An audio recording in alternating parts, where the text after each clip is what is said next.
Hi, welcome everybody. Thank you for coming, and so it, I hope you enjoy the session. We'll open it up for questions soon. But I thought, let's just get down to it straight away. I mean, you've already had the introductions. I don't want to do the usual thing about reading the bios and all of that because all of you know who Paul Beatty is, and that's the reason you guys are all here. So before we get to the book, Paul, I just wanted to. I was just wondering that on the day that Donald Trump was getting inaugurated as the president, you were lit festing in India. So were you a little bummed about missing that in real time, or relieved, or what was that?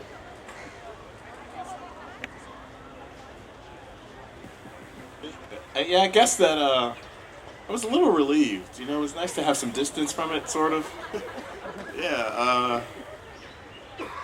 yeah, I was relieved. And we talked about, oh, we're gonna watch it, and I saw literally 5 minutes of it. So So you had a good excuse not to really watch it in a way because you were busy being wined and dined and you were in Jaipur. yeah, I'd rather be doing that than you've already spoken about it today. So But in terms of, I mean, the Sellout is your fourth novel, and you've had two books of poetry out. So doing this whole Lit Fest circuit, now post the Man Booker, has this been weird for you? yeah, it is. I'm a fairly private person. I'm usually hard to find, so it's yeah, it's been strange. But I mean, but the nice thing is just how deeply and how many people have been touched by the book.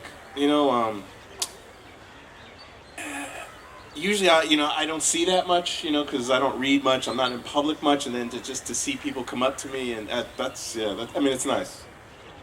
And do you find? I mean, I know famously one of the things many people said was that after it came out in the U.S., in the UK, it had made 18 attempts to find a publisher before it found a small publisher who was willing to take it on. So at that time, though, now you're touched by the people coming up and saying that. But at that time, maybe after the 17th one, were you like doubting yourself? No, I mean, I didn't know any of that until I got like literally 5 minutes before I won the prize. They were like, "Oh, by the way, it's been rejected 18 times." So I didn't know any of that. So I mean, the thing I did know is that my agent was having a hard time selling the book internationally, despite the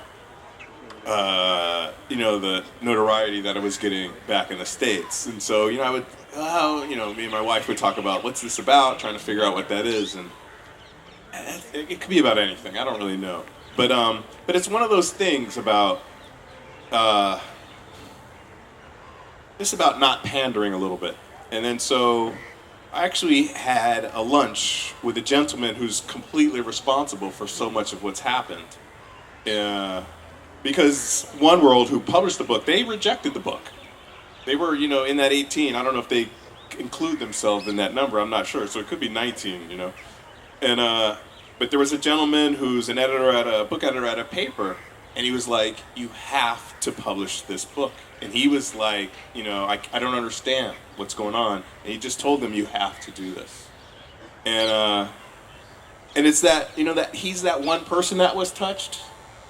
And for me, the question would be to ask them, why did you turn around? Like, what's that about? I think that's interesting. But I'm not going to ask those questions. I know. I go, why mess with it right now? But at the same time, the book came out in 2015, right? And you spent, 5 years writing it. So what does it feel like when now people say, "Oh my God, Paul, what a topical book you've written"? Yeah. Certain people say that, certain people don't.